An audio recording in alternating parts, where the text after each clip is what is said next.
Good morning viewers. Today you join me on a local mini adventure to put the new Boardman adventure through its paces with a series of tests and challenges to see how capable and versatile it really is. So no, this isn't an epic ultra distance slog. There won't be much suffering, hopefully. And really to show you don't have to travel halfway around the world for a gravel epic. And the beauty of bikes like these for me, you can start right from your front door. And most people, especially in the UK, have plenty of good riding on their doorstep. You don't have to travel far, you don't have to get in the car or get on a plane. You have good riding right from your doorstep. So I need to start riding through town, and while I do that, let me show you around the bike and some of the changes I've made to prepare it for my local mini adventure today. This is Boardman's £2,000 carbon fibre gravel adventure bike. There are cheaper models in the range. You can see my first look and range overview linked above if you haven't seen that already. But really well spec'd for the money and a really nice looking bike. So Shimano GRX mechanical shifting hydraulic disc brake 2x group set, wide range gearing, should be ideal for today hopefully. Nice tough alloy wheels with Goodyear connected tyres.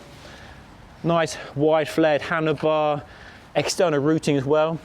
And the only change I've made to the bike, a pair of bottle cages and a pump. And I've used the top tube mounts here for a small tail fin bag. So in there, I've got some snacks and my phone. Got a computer for following a route and a camera for recording all the action from today. And because it's quite cloudy today, there's definitely a risk of rain.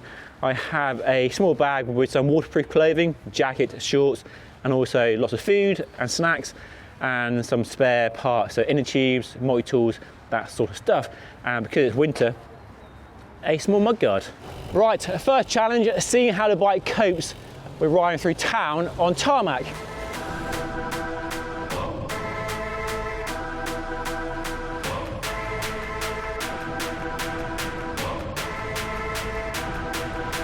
And riding across town is a good test for the bike, because while I'm doing an adventure this weekend, you can totally ride to work Monday to Friday. The tyres are really fast on the road, not slow at all.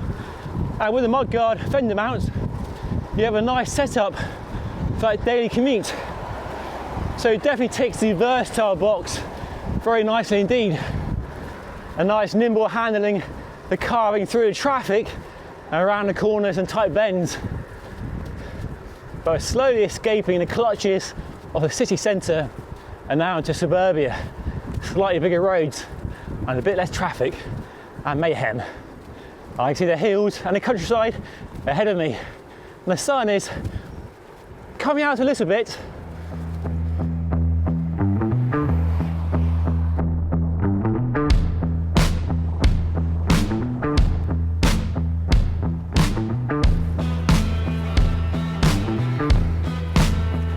I'm always surprised how easy and quick getting out of town is. Admittedly, Cheltenham, not the biggest town in the UK, but yeah, it's not taking me long at all. I'm now out into the countryside, found some mud and some gravel. So there we go. First challenge, escaping town, done, which you can see just over my shoulder there. Now up in the hills, out in the countryside, the fresh air, and as a test of riding through town, this bike definitely passed. The tyres are fast rolling on the tarmac, the handling is nice and nimble when weaving through traffic and buses and around corners and tight bends you get in town. And that's what I love about bikes like these.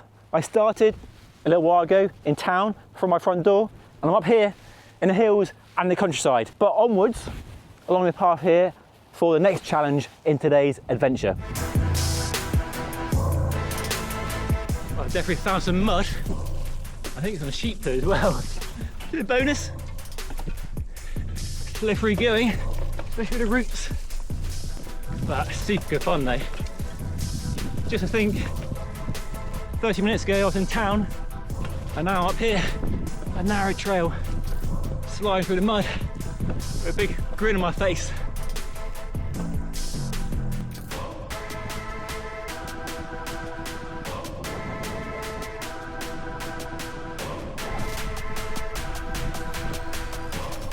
And the other reason that gravel adventure bikes have to be good on the road is because you have to link road sections with your off-road fun bits, as we're about to do right now.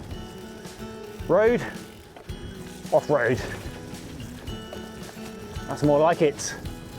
So that's open countryside, a lovely double track ahead, bit of blue sky, sun coming out. What fun! This is what these bikes are all about. It's so much fun. The wind in my ears. Happy days.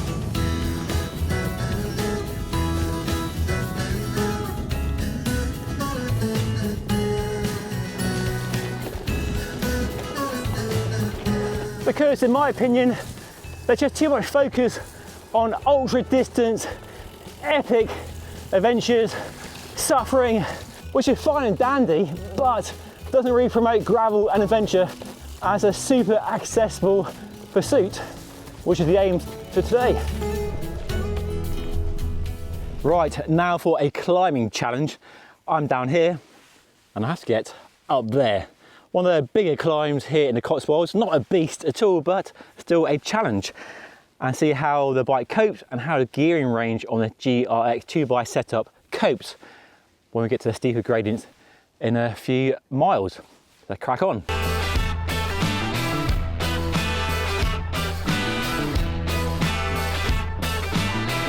Quite tricky here. Slippery mud and slippery rocks.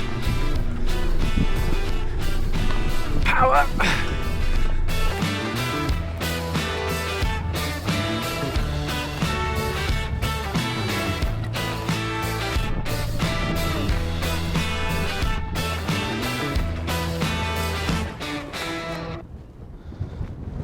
So this is the highest point in the entire Cotswolds, Cleve Hill, a mighty 330 metres above sea level. Yeah, no, not a massive climb, but still a leg burner, a lung busting climb. Luckily the gear range on the bike looked after me. I was in the low gear the whole time, but yeah, it was good. And I'm really impressed with the bike so far. The fit, geometry, handling, performance, it's not heavy either. It's riding really well. But yeah, having a great day so far. A risk of rain perhaps, but I have my waterproof jacket. Super windy today. One lonely tree up here. See how windswept it is. I feel the same way right now. But I think push on further, deeper into the countryside.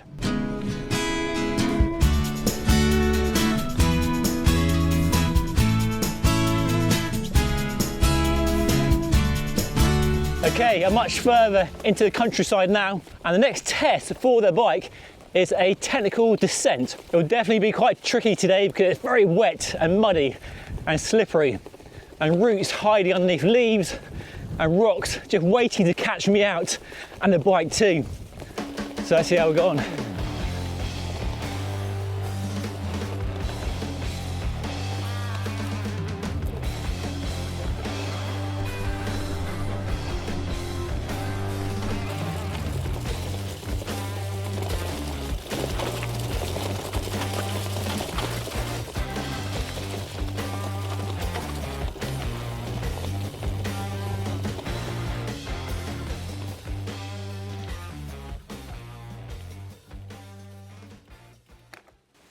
Oh, that's a shame. The hidden gem I was going to share with you today, it's closed. The Chedworth Roman Villa. A really good example of a Roman villa here in the Cotswolds. But sadly it's closed for winter, which is a real shame. But that is one of the beauties of these adventure gravel bikes for me is, yeah, it's about the distance and achievement in terms of pushing yourself over climbs, but also exploring the countryside, the area you live, the history, the culture, in a way that you can do better on a bicycle because you pass through the landscape of the countryside much more slowly and you take stuff in a much nicer way than in a car or a bus. But sadly it's closed. Oh, that's a shame. Anyway, let's carry on.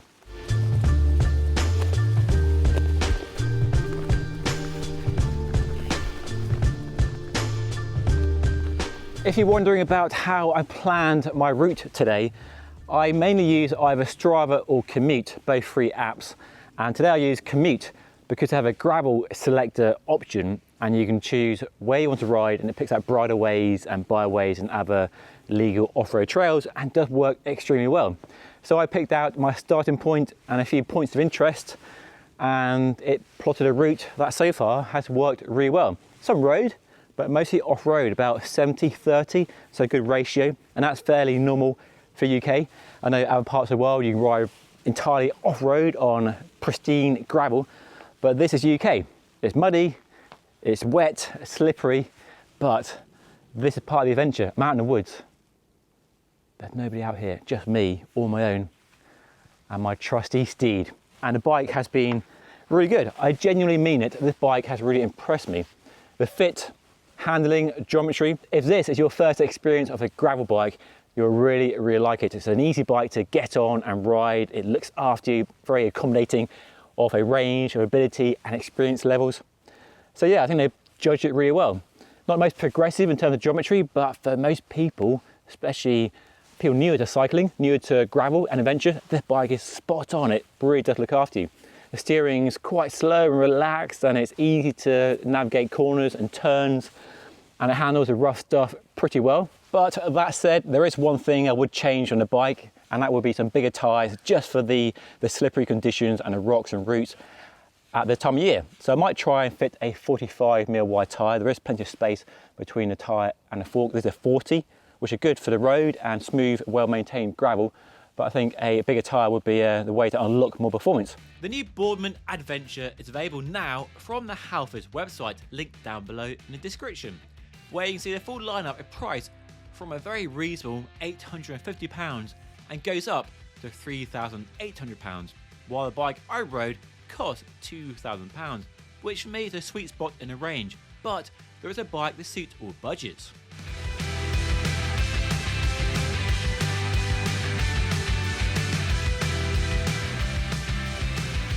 It's looking a bit threatening right now. I think rain is on the way, so I'm gonna head home. So hopefully I've inspired you and shown that you don't need a super expensive top of the range bike and all the expensive kit to have a good fun adventure, as big or as small as you want. And the bike has really genuinely impressed me. And let me know what you think by dropping a comment down below. But I'm gonna head home, hopefully before it rains. I'll see you again very soon. Thank you so much for watching.